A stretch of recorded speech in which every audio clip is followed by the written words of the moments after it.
Agora a Maria entra para assistir. Boa noite. Sim, estamos gravando. Boa noite, pessoal. Espero que vocês estejam todos bem. Hoje nós vamos continuar com filosofia. E vamos terminar os filósofos socráticos. Que já na próxima aula a gente já entra em filosofia medieval, que eu tô lendo, a Maria escreveu aqui, peraí. É que aparece para mim e depois some. Que delícia. A filosofia medieval ou os socráticos, Maria? Qual dos dois? Ô, Pedro, você tá aí? O Pedro entrou quietinho, hoje falou nada. Ah, os socráticos. Pedro tá aqui, tá bom. É que eu não tô acostumada com você quieto, Pedro, você sempre tão falante. Né, Vitor? É Aí quando sexta-feira, né? quando o Pedro não fala nada, a gente acha esquisito. Eu acho, pelo menos. Tá cansado, Pedro? Sexta-feira, né? Essa hora da noite, quem não tá? Ainda mais que esse tempo, né, pessoal, que fez um baita de um frio, agora começou a esquentar de novo. Aí parece que vai fazer uma semana de calor, depois vem outra frente fria, ninguém aguenta. Além dos rolês normais da vida, né? Peraí, gente, que eu consigo projetar, mas vocês sabem que eu sou uma pessoa um tanto quanto atrapalhada. Hoje fez um calorão. Então, hoje fez um calorão, agora segunda-feira tava 8 graus. Imagina, sai de 8, vai para 28. Gente, 20 graus em 3, 4 dias. Ninguém aguenta. Fora os pernilongos, né? Que aqui em casa já tá tudo de novo cheio de pernilongo. Não sei na casa de vocês. Um verdadeiro horror. Bom, pessoal, peraí. Como é mesmo? Deixa eu ver se eu consigo acertar, né? Uai, mas cadê vocês? Ah, eu dei uma atrapalhadinha aqui, eu já vou conseguir.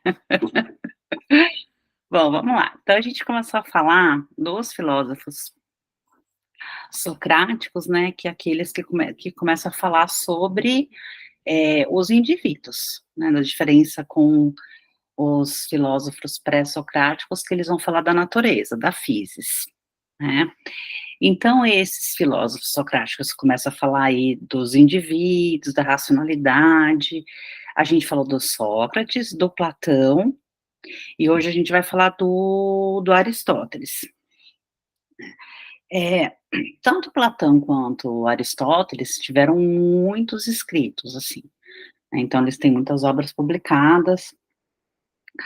O Aristóteles, ele é contemporâneo de Platão, ele foi aluno do Platão, lá na academia de Platão, né, ao contrário do Platão, ele não era ateniense, né, ele nasceu lá na Macedônia, morreu jovem, né, com 62 anos de idade, ficou um tempo em Atenas, né, participou da academia, saiu de Atenas, depois voltou para Atenas, e a gente vai falar hoje dele, dois assuntos que são bem importantes, né, é, que tem muitos assuntos, né, o Aristóteles fala de muita coisa, né, que a gente está aqui, né, escreveu sobre física, metafísica, música, lógica, retórica, política, governo, ética, biologia, zoologia. É coisa pra caramba, daria umas 4, 5 aulas.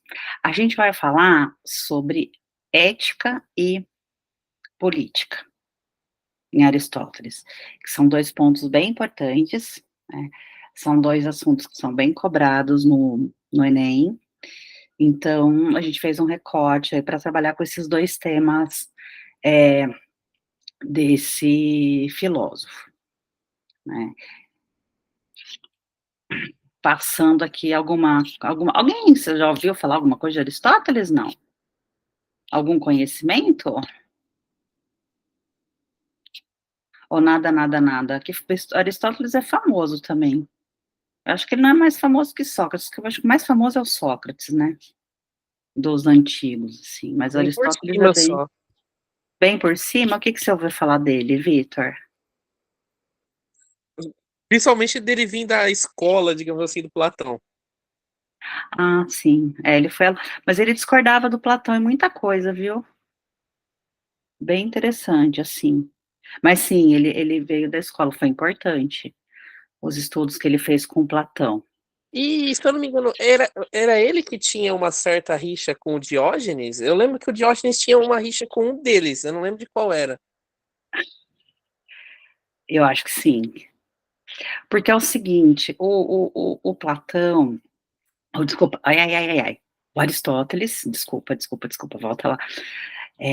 O Aristóteles, a gente vai acabar tocando nesse assunto, porque dentro dos termos de ética, dos conceitos de ética e política que ele vai trabalhar, que a gente vai trabalhar hoje dele, né, ele defendia que o conhecimento era empírico, né, então, uma das coisas que ele vai falar, porque ele fala assim, ó, só a existência só se dá a partir daquilo que a gente vive, vivencia. Lembra que o Platão falava de dois mundos? O mundo sensível e o mundo das ideias e o mundo das formas?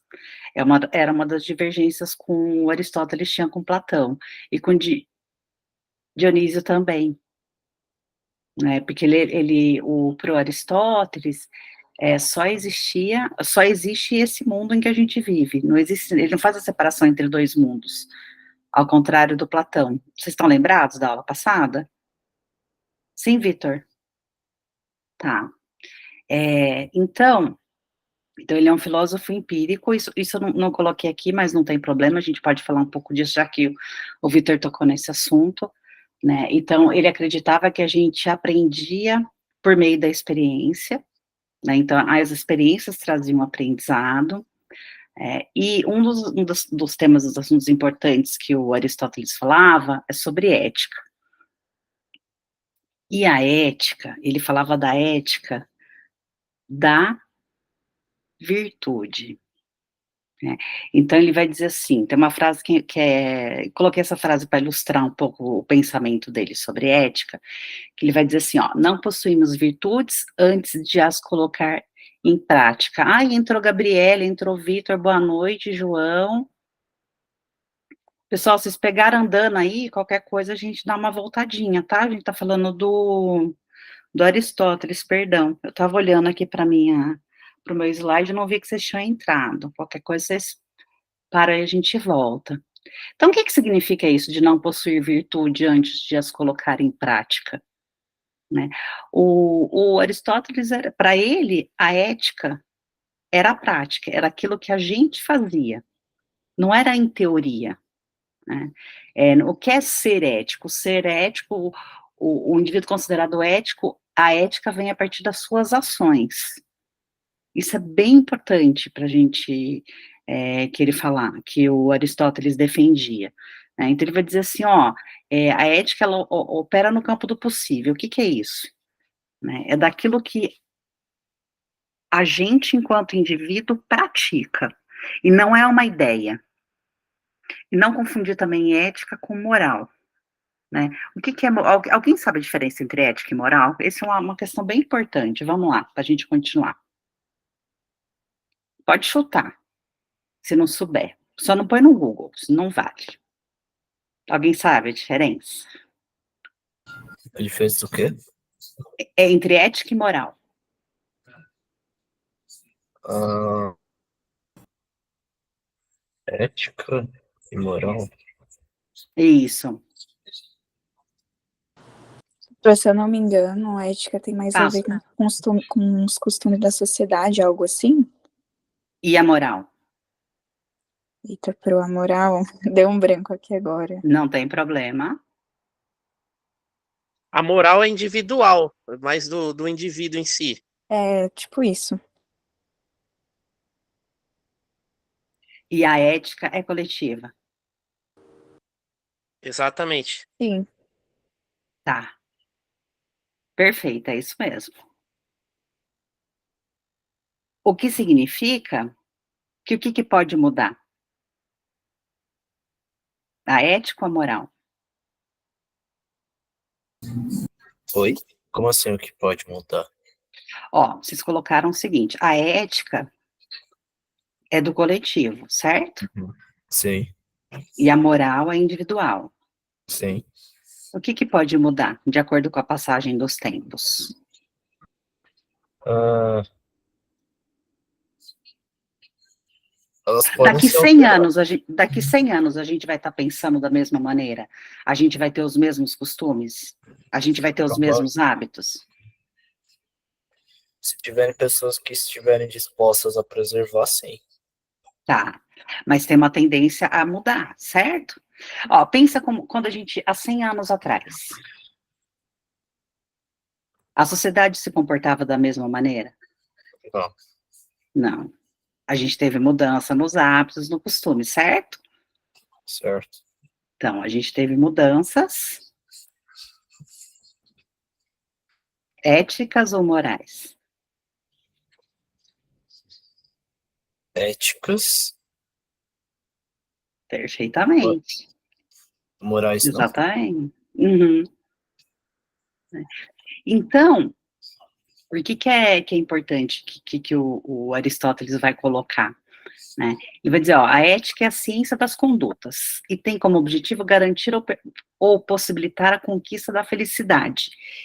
Felicidade é um termo que vocês vão encontrar muito em Aristóteles, né? Porque para o Aristóteles, o que é importante, tanto individual quanto coletivamente, é a conquista da felicidade. Para isso, a gente precisa ser ético.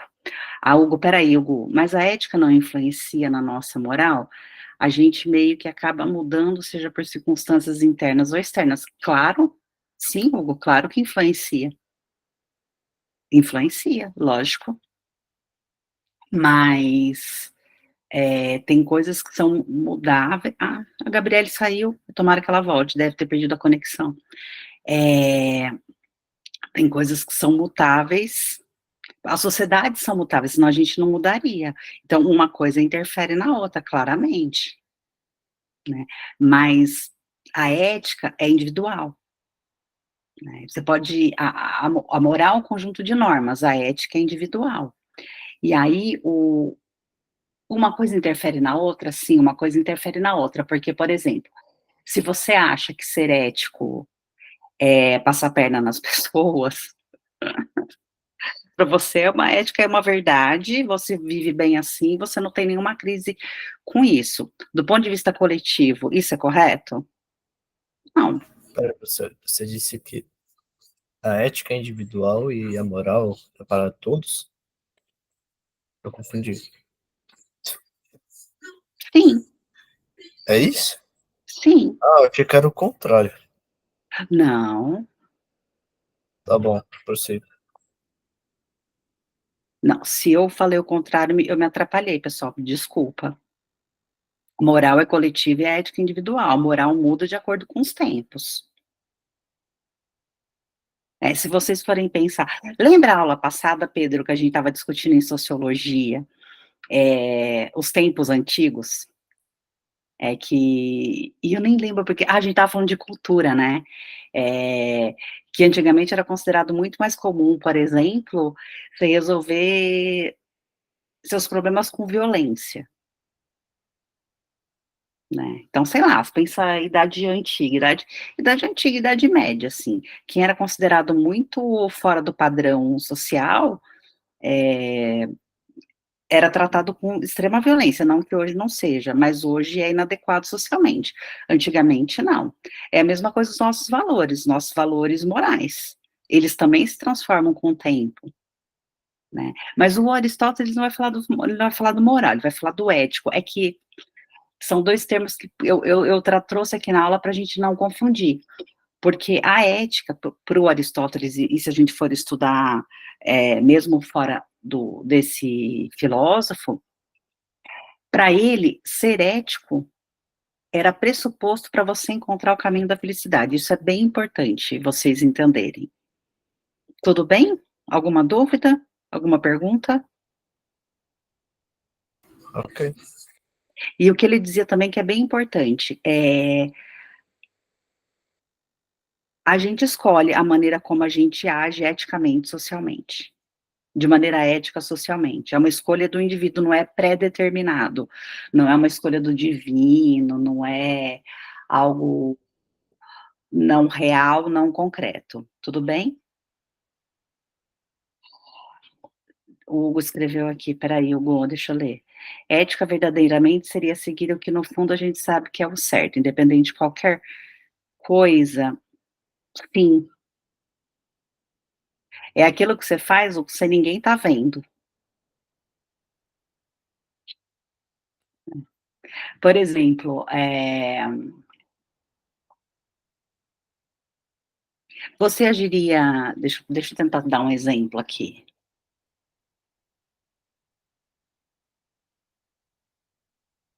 Nossa, tá me fugindo, que horror. Acho que não é só o Pedro que tá cansado hoje. É...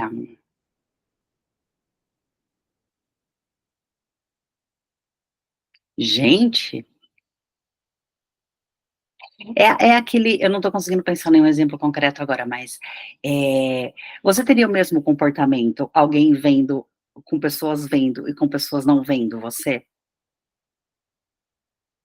Né? Sei lá. Peraí, professora, repete a pergunta.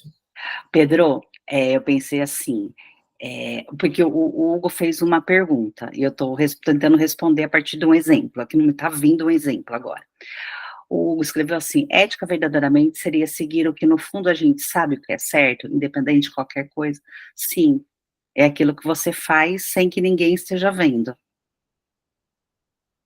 Então assim, vamos pensar um exemplo, agora pensei.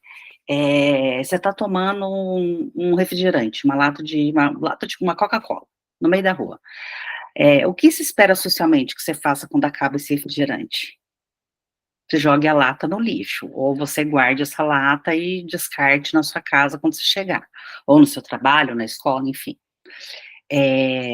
Se você estiver sozinho na rua, tomando aquela Coca-Cola, e a Coca-Cola acaba, se não tiver ninguém te olhando na rua, você coloca a lata no lixo ou você joga a lata na rua?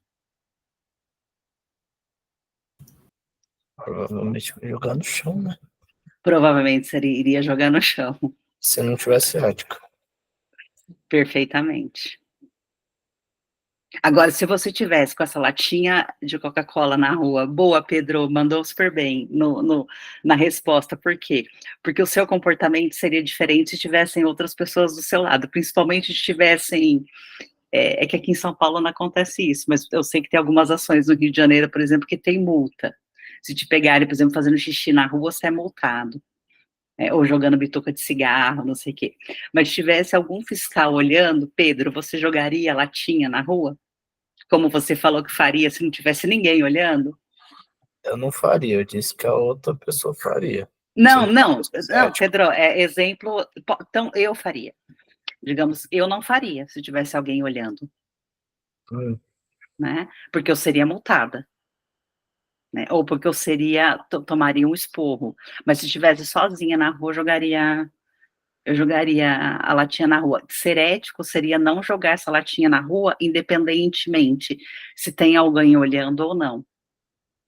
Deu para entender e respondeu sua pergunta, Hugo?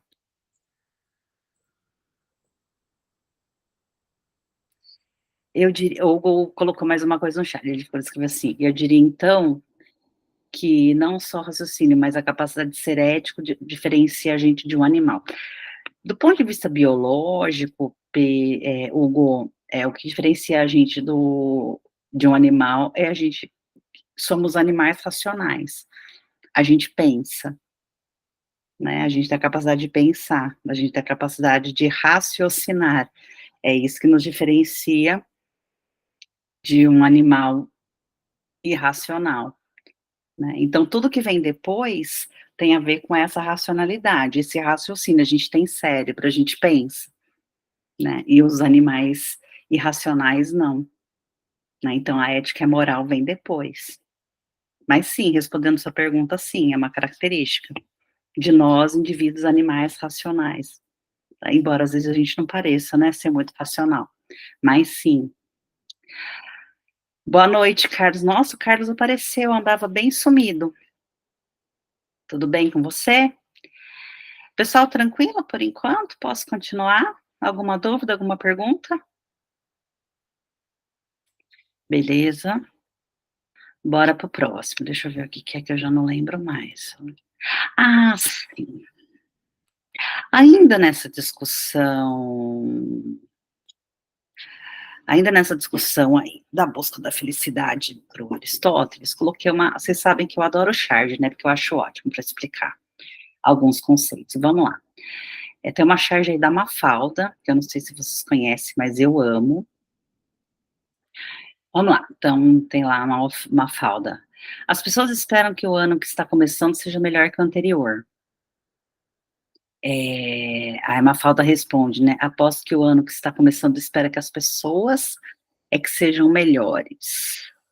Vocês conseguiriam interpretar, a partir do que a gente está conversando aqui, essa charge do Aristóteles, dessa busca pela felicidade e dos indivíduos serem responsáveis pelas suas ações?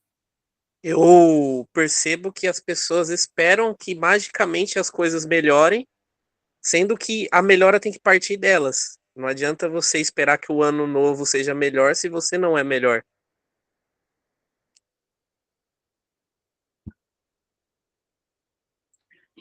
Boa. Mais alguém?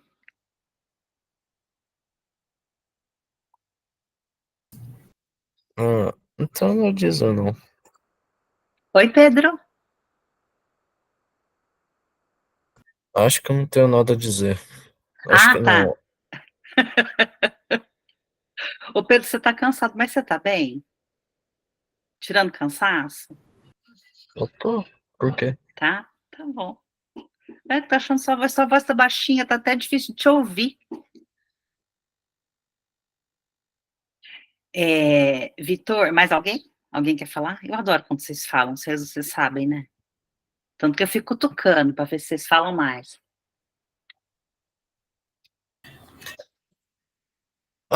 Se fosse pra eu dizer, é que eu acabei de dizer que não tinha nada a dizer, porque se eu dissesse, seria bem nessa linha do que o Hugo falou.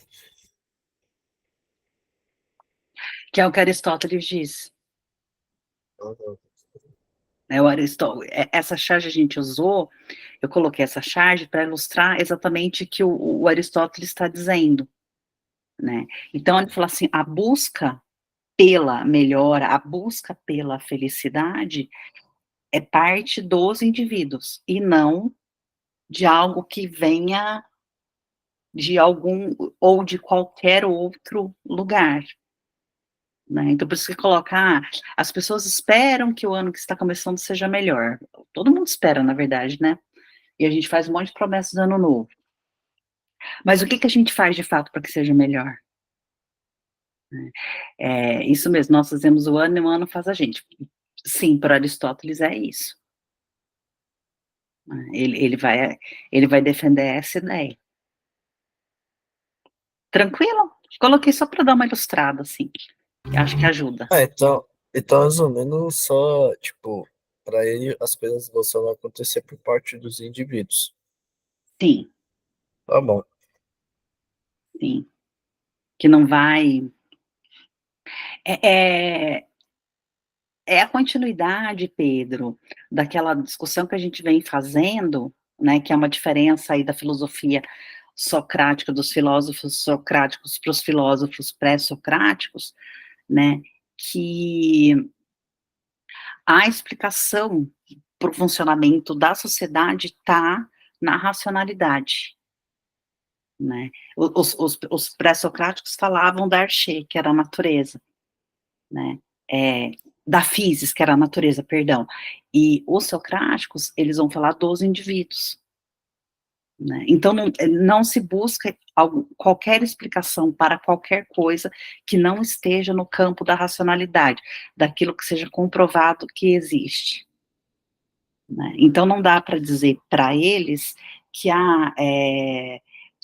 por exemplo, Aristóteles disse, o ano não foi bom porque teve aí uma configuração dos astros e uma vontade divina de que eu ficasse, que fosse pior para mim, porque acontecesse várias coisas agradáveis. Para ele, não.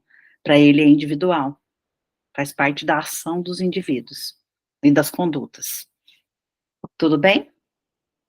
Eu acho que vocês entenderam. Parece. Tá, boa. Então vamos continuar. Ok. Nossa, a Gabriele não voltou, né? Que pena. Bora lá, próxima. Ah lá, ó. Defende aí só na finalização, né? Que eu não quis colocar lá no.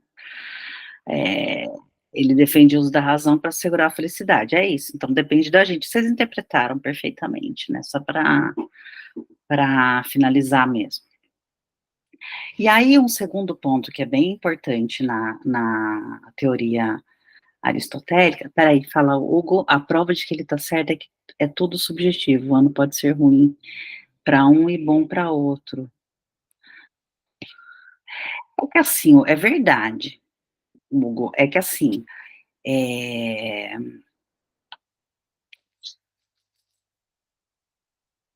dá para colocar muito elemento nessa discussão, né, que se a gente colocar, a gente não termina nunca. Então, a gente está falando aí das ideias do Aristóteles, que são ideias, né, particularmente o campo da racionalidade, eu acho. Todas as ideias de todos os filósofos são importantes, senão a gente não estaria discutindo, né, pessoal? Então, a gente pode concordar ou discordar. Eu, particularmente, bom, não importa o que eu acho, mas para o Aristóteles é isso, né? Então, não tem a ver com nada que não seja real e concreto. Então, a busca pela felicidade tem que partir do indivíduo e de suas ações, e não de qualquer outra coisa. Né? Deixa eu só ver o que o Hugo escreveu para eu poder... Então não é subjetivo, Hugo, é bem objetivo. Entende que não tem subjetividade, tem objetividade, porque subjetividade você não explicaria. O que é subjetivo? Entende? É objetivo, é racional, é aquilo que você consegue comprovar e demonstrar. Então, para ele não é subjetivo, é objetivo. Tudo bem? Vocês conseguem ler o chat também, né, gente? Ou só eu que consigo? Pergunta de quem é ignorante no assunto. Pessoal, responde, Consegue por também. favor. Ah, tá. Não, tudo bem. Ok. Eu tenho uma pergunta também. Vai. Ele tem uma definição do que é felicidade exatamente?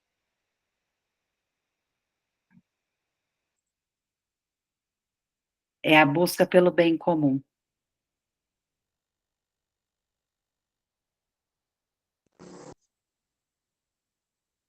Estava esperando por algo parecido mesmo. Simples, né? Simples. Alcançável, não sei. Olha aqui, o Vitor. Ô, Vitor, se eu colocasse esses slides antes, eu ia achar que você leu antes. Você leu, porque não é possível, você adivinha. E, gente, ele não viu a aula antes, porque ninguém viu. É verdade, nem a Maria. Ele faz, o Vitor faz umas perguntas que parece que ele sabe o que eu vou falar depois, assim. Ou então, você conhece Aristóteles, eu não quis abrir o jogo aqui pra gente, porque não é possível.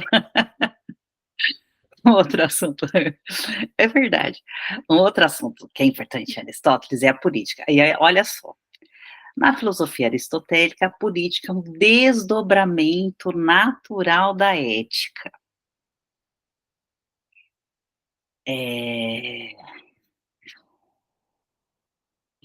Esquece o que está escrito aqui? Vamos para a frase no final. O homem é, por natureza, um animal político. Vamos lá, gente. O que é ser um animal político para o Aristóteles? Quando você participa da polis, lembra de polis, que a gente estudou polis na primeira aula de filosofia? Alguém lembra? Ou alguém não lembra? Porque se alguém não lembrar, eu volto no conceito, porque é bem importante. Bora falar a verdade para mim agora. Alguém não lembra o que é polis? Se ninguém responder, eu vou achar que vocês lembram, então vou seguir. Polis não era um Polis, lugar onde as pessoas se uniam para poder discutir? polis, polis e cidade-estado. O Brasil seria uma polis. O que é uma polis? Para existir uma polis, o Carlos não lembra, ok.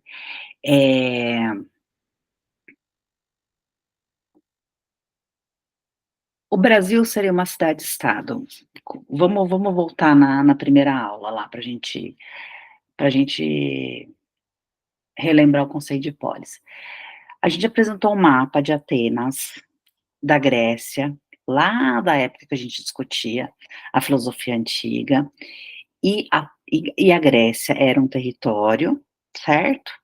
Composto por cidade-estado, polis. O que é a polis? Cada cidade-estado tem um governo próprio, uma norma própria e uma população que pertence àquela cidade. Certo? Tudo bem? Então a polis era o governo de uma cidade-estado? Eu não Não. entendi direito. Deixa eu tentar, porque Polis é tipo Atenas, Esparta. Sim, Atenas e Esparta. Vamos pensar o Brasil hoje, certo?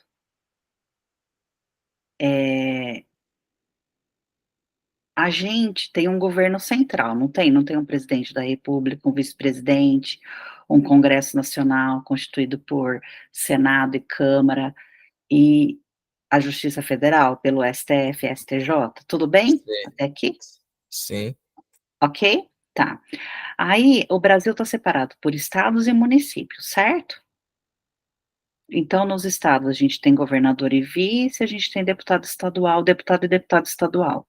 Aí tem os municípios. Nos municípios, a gente tem os prefeitos, ou prefeitas e vices, e a Câmara Municipal, que são os vereadores e vereadoras, tudo bem? Só que, qual que é a nossa lei máxima? É a Constituição Federal. Ok? Significa que na cidade de São Paulo existem leis que não existem no Brasil inteiro? Sim.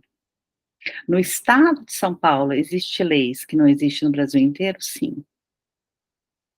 Mas a nossa lei maior é a Constituição Federal.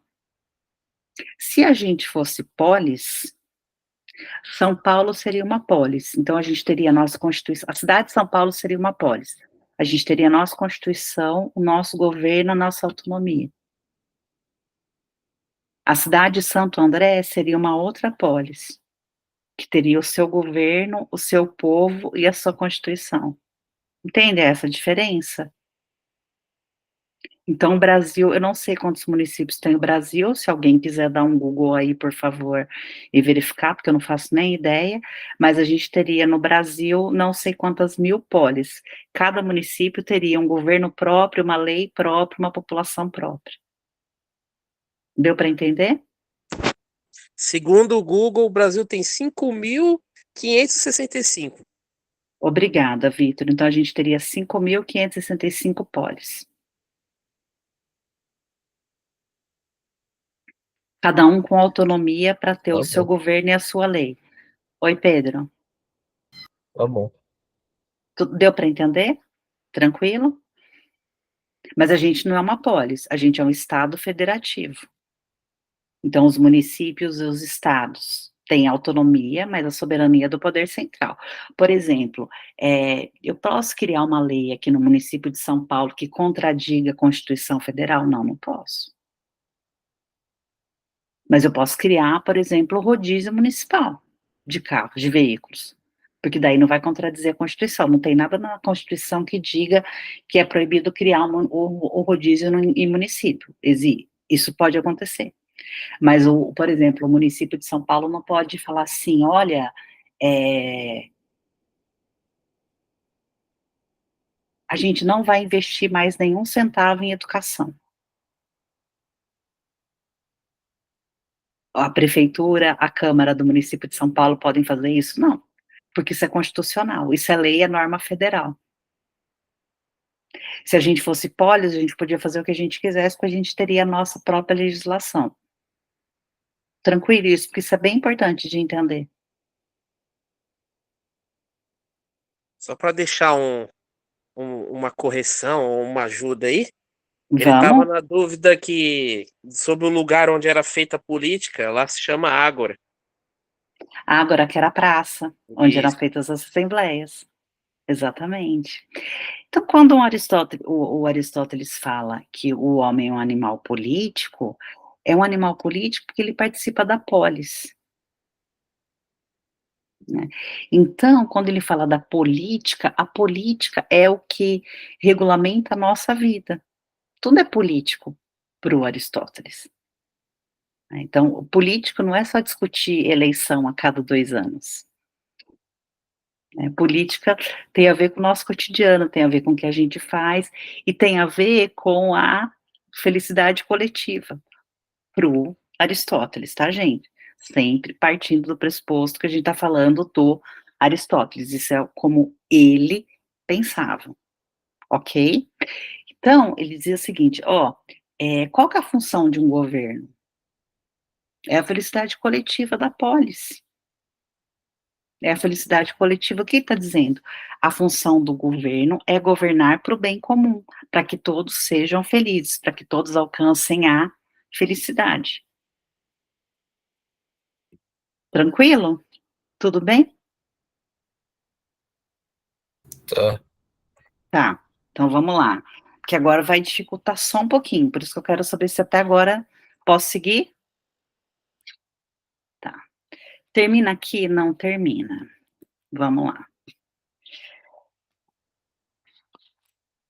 Dá para enxergar bem dá, ok. Essa figura? Então vamos lá. Então, lembrando, volta lá, para Aristóteles. A função de um governante é governar para a felicidade comum, para o bem comum. Até aí tudo bem, pessoal? Tá, então vamos lá.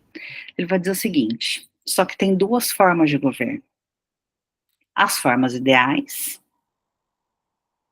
e as formas corrompidas. O que são as formas ideais de governo? Nas formas ideais de governo, a gente atingiria a felicidade coletiva, que é o bem comum. E nas formas corrompidas, não. Nas formas corrompidas, o governante vai governar visando o seu próprio benefício, o seu e o das pessoas que estão próximas a você. Tudo bem? Esses 2 conceitos de governo ideal e governo corrompido? Tudo bem? Tá. Então vamos lá. Tem 3 formas de governo ideais. Monarquia. Governo de um só. É o governo do rei. O monarca, o rei. Então, o rei governaria visando o bem comum, visando a felicidade coletiva da polis. Qual é a forma corrompida da monarquia? A tirania. O rei governaria visando seus próprios interesses e daqueles que o cercam. Então, monarquia a gente conhece, né, mais tranquilo. Governo de um só, a forma corrompida seria a tirania, para o Aristóteles. Segunda forma, ideal, aristocracia, que é o governo de uma minoria. Se a gente tivesse uma aristocracia hoje, quem vocês acham que seria esse governo, que é o governo de poucos? Quem vocês acham que comporia o governo hoje, se a gente fosse uma aristocracia? Tem alguma ideia? Supõe alguma coisa? Ou não?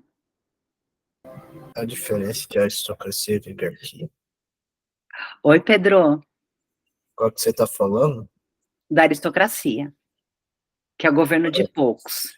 Aí eu fiz uma pergunta, se a gente fosse uma aristocracia hoje, quem vocês acham que seria esse governo de poucos aí? Os ricos, os bancários, os empresários. Brancos, né, Vitor? Tudo. Os homens brancos, ricos. Esses mesmo. É. Espera aí que tem alguma coisa no chat que entrou aqui. Tivemos esse governo quando, Carlos? Quando que Será a que gente isso teve? é realmente a felicidade? Ele está falando, no caso da aristocracia, né, seria o governo de uma minoria, mas que ele governaria em prol do bem comum, tá? O que seria um governo, uma forma de governo corrompida que viria da aristocracia? A oligarquia, né, que é o governo da minoria em benefício próprio.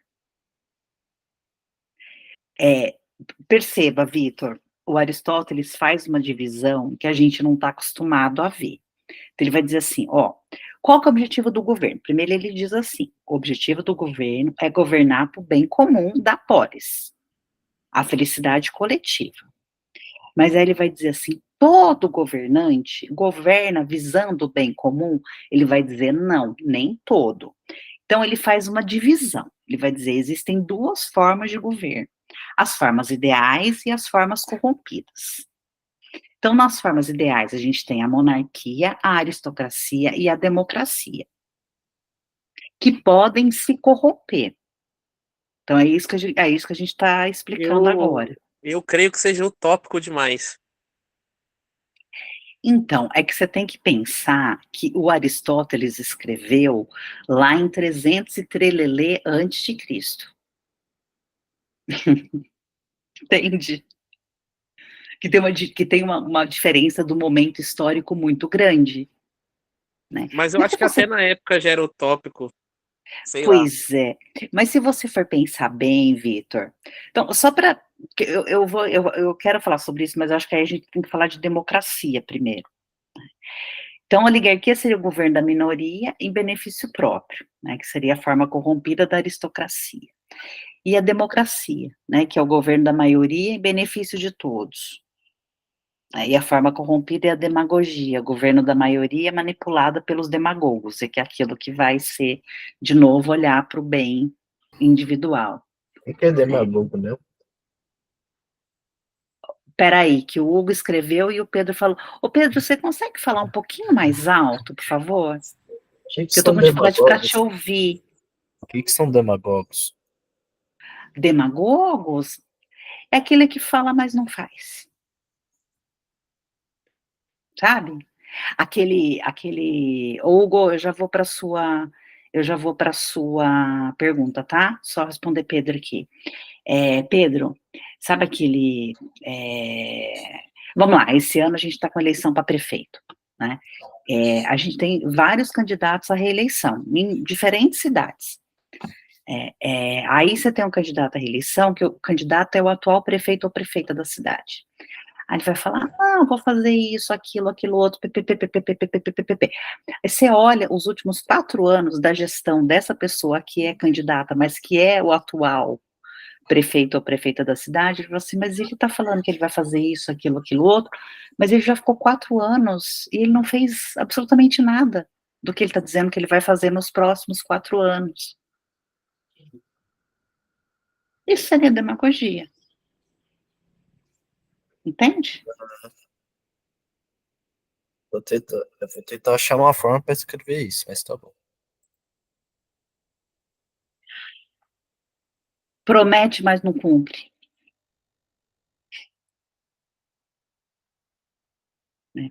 Ou aquele vereador que vai, porque o vereador a vereança é para a cidade inteira, né, pessoal? Mas é aquele cara que ganha eleição sendo vereador e que ele só lança emenda ou faz projeto para o bairro que ele mora, ou para o bairro que ele recebeu mais voto. Isso é demagogia. Ele não é eleito para legislar sobre só aquele bairro. Ele é eleito para legislar sobre a cidade. Aí ele vai e faz coisas só onde é o, o lugar onde ele recebe mais voto, ou onde ele mora. Isso é demagogia. Não é privilégio, não é priorizar o bem comum, mas priorizar o indivíduo ou poucas pessoas que estão do lado dele. Entende? Peraí. Tá bom, Sim, Pedro? tá bom. Não pode sair da aula com dúvida, gente, nunca. A gente explica 10 vezes, não tem problema. Governo de aristocracia, Hugo, a gente teve no Brasil, na época da República do Café com Leite. Vocês já estudaram história? Ainda não chegou, não. Tá, mas eu vou explicar sucintamente, então. A gente tinha eleição há 4 anos no Brasil, mas a gente era cada 4 anos a eleição, ou era o governo de Minas ou o governo de São Paulo que ganhava. O café, São Paulo café, os produtores de café, e Minas os produtores de leite, por isso que chamava política do café com leite. Então, era um governo de aristocracia, mas na verdade não era nem aristocracia, era oligarquia, né, porque só governava visando o seu próprio bem, não a felicidade coletiva da polis, mas a gente teve no Brasil, né, então a gente tinha eleição, eu tô colocando entre aspas, porque na verdade já estava decidido quem que ia governar a cada 4 anos, por isso que ficou conhecido como República do Café com Leite.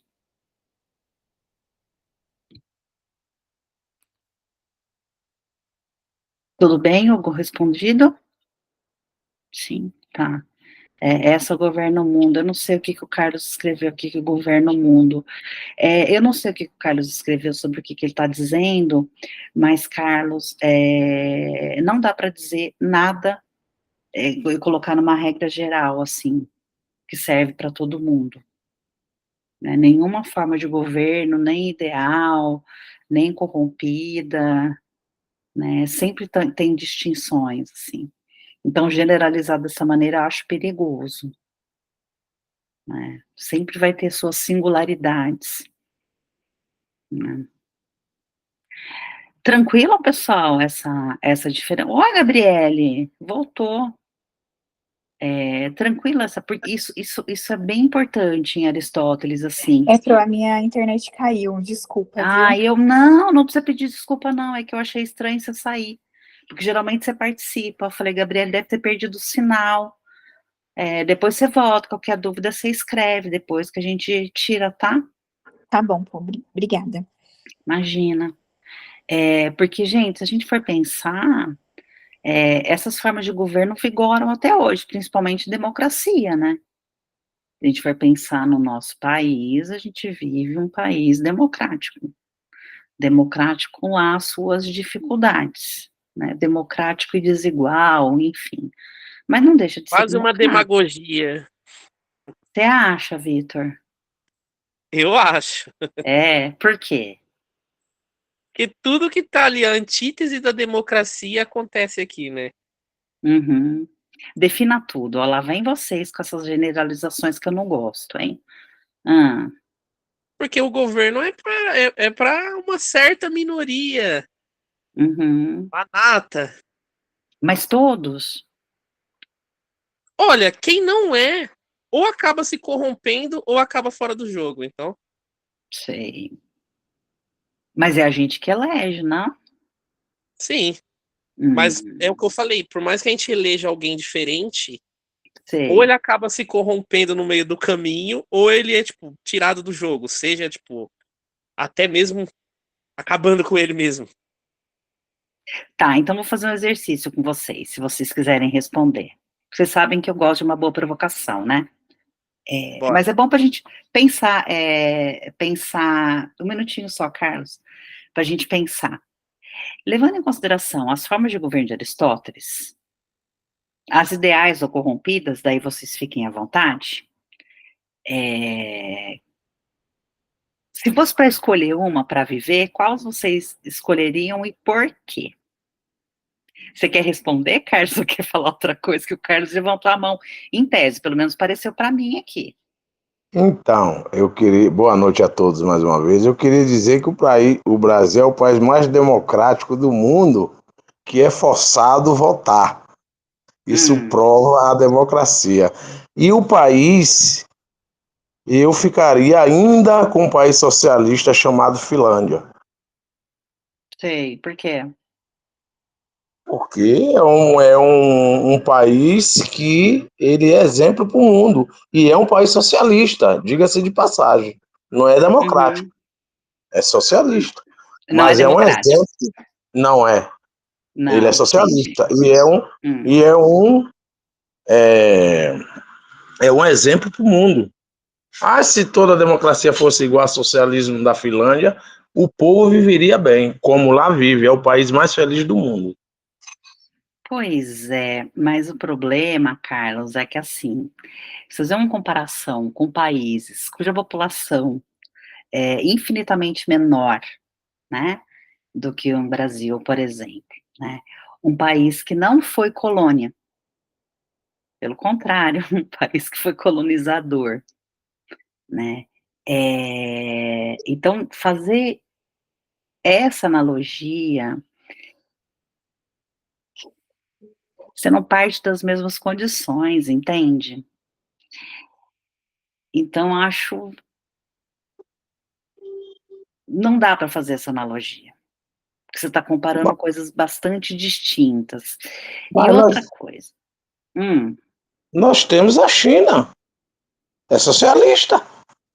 É maior do que o Brasil. a China é dividida, né? Ah, mas é melhor. É maior E do a que o Brasil, é China, socialista. É um socialismo que, se tivesse aqui no Brasil, o povo também viveria bem. viveria bem, entendi. É que você comparou com a Finlândia primeiro, né? Por isso que eu fui responder. Não? Sim, sim. Então tá, porque você comparou. Então, quando você compara, né? Falei que comparar lugares completamente distintos é equivocado, né? Então, foi isso. Alguém quer responder a pergunta que eu Da- fiz? Das Fala, formas de Vitor. governo, segundo Isso, Aristóteles, a isso. Segundo democracia, Aristóteles, nós estamos falando do Aristóteles, né? a democracia é o mais coerente. Por quê? Pois ela tem uma participação de todos, em teoria ela vai, tipo, para todos. É uma utopia, é quase que um estado pleno. Sabe qual era a forma de governo que Aristóteles defendia? Alguém quer falar antes? Eu já dei a dica, né? Já dei a deixa, agora vocês vão querer me ouvir. Eu vou falar, depois eu falo. Depois vocês respondem se vocês quiserem. Mas o Aristóteles defendia a aristocracia. Eu Porque imaginei. porque para ele, e daí ele concordava com Platão nisso, porque para ele nem todos tinham nem todos tinham condições de governar, de exercer o governo. Para ele, os filósofos que tinham a sabedoria, né, os filósofos que tinham a sabedoria, os filósofos tinham condição de compor o governo. Ele falava que um governo democrático tenderia a ser demagógico, porque nem todas as pessoas detinham sabedoria para poder compor um governo, né. Nisso ele pensava parecido com Platão, né, porque eles defendiam essa sabedoria do filósofo, e eles colocavam os filósofos num outro lugar, assim, né, como num lugar distinto por conta desse saber, desse conhecimento. Um pouco arrogante, não? Oi? Um pouco arrogante, não? É, sim, né, porque aí se valoriza um saber só, né, Exato. você não entende que existem outros saberes. Tinham várias escolas filosóficas, então, tipo, que eram Sim, totalmente antagônicas, então. é, o Hugo perguntando aqui, né, e quem vai julgar quem merece e quem não merece? Os filósofos, porque são esses que são capazes de fazer esse julgamento. É muita centralização de poder nos filósofos. Sim, sim, sim. Mas assim, Hugo, concordo. Então, é que eu acho interessante, gente, é que assim, não dá para trazer tudo que a gente estuda, porque, por exemplo, a democracia, ela continua aí, né, os governos corrompidos, as formas de governo corrompidas, elas continuam existindo, né, vocês mesmos já comentaram sobre isso agora. Acho que vocês generalizam um pouco demais, mas enfim, tudo bem, né, vocês têm o direito também, é livre ao debate, né, a gente pode se colocar aqui, não tem problema nenhum. Mas isso permanece até hoje, né? Então, tanto monarquia quanto aristocracia, quanto democracia, são formas de governo que existem, a aristocracia menos, né? Mas você vê as contribuições desses filósofos, que é importante, né? Porque até hoje a gente consegue trazer para os dias atuais, né? Principalmente quando, e se você for pensar, né, num governo da felicidade coletiva, de governar para todos, né, do bem-estar coletivo da polis, no caso aqui seria no bem-estar coletivo de toda a população, né, que vive em um determinado território de um país, é o bem comum mesmo, ou deveria ser, né? Fala, Vitor.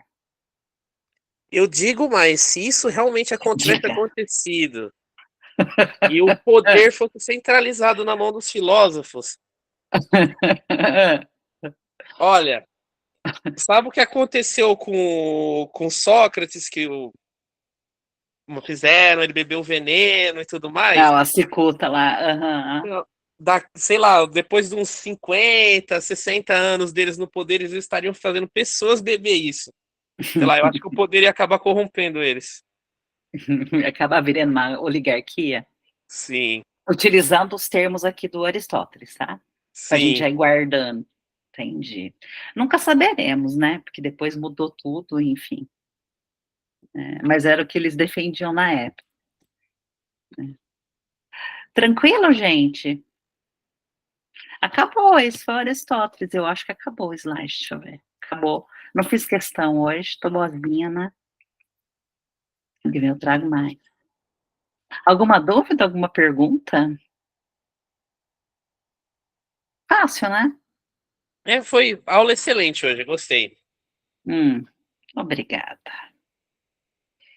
Deixa eu ver. Por isso, sou fã do... Peraí que o Hugo escreveu aqui. O Hugo tá participativíssimo também hoje, olha. Por isso sou fã do Diógenes. Seja seu próprio governo e que se dane a sociedade. Então, Ô, louco, Hugo, mais um fã do Diógenes. mas a questão, meus amores, é que a gente vive em sociedade, quer a gente queira ou quer não. A gente vive, gente. Não tô Então, sozinho, eu não tô sozinho. Ó, que e felicidade. tudo bem, vocês podem pensar dessa maneira, o pensamento é livre, e que bom que é, né? Mas a gente vive em sociedade. E quer a gente queira, quer não, né? A gente é regido por normas, a gente tem governos, estou falando governos porque tem municipal, tem estadual, tem federal. A gente tem leis, a gente tem decisões políticas que interferem na nossa vida. Então não dá para chutar o balde desse jeito, não, meus amores, porque não é assim bem que funciona. Mas entendo o que vocês estão falando. Acho que tem uma descrença um pouco, né, nisso de governos, Estado, enfim. Mas sem política não é caminho para gente. Vocês podem ver, se a gente fala assim, não me interesso por política, né? Aí a gente é governado por quem se interessa, sabe? Mas aí, Pensem Pro, bem nisso. que você podia preparar uma aula bônus pra gente sobre o cinismo. Sobre o quê?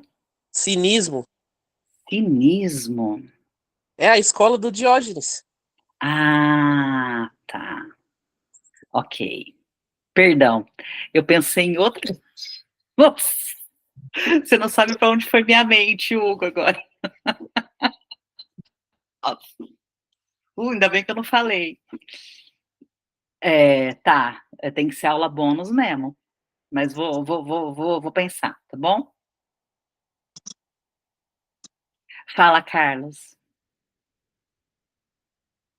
Não, não era nada, não. Era só que o colega aí mandou fazer uma aula sobre cinismo, né? Aí eu ia falar, só não pode falar de Protágora, né? Eita, gente, é que assim, eu tô te dizendo, a gente faz um recorte mesmo, que a gente não consegue fazer. A gente pega os principais filósofos dos tempos e recorta, porque a gente tem pouco tempo, né? Então, é uma escolha daqueles que mais caem no Enem, nos vestibulares, então, é um pouco isso, mas vou pensar.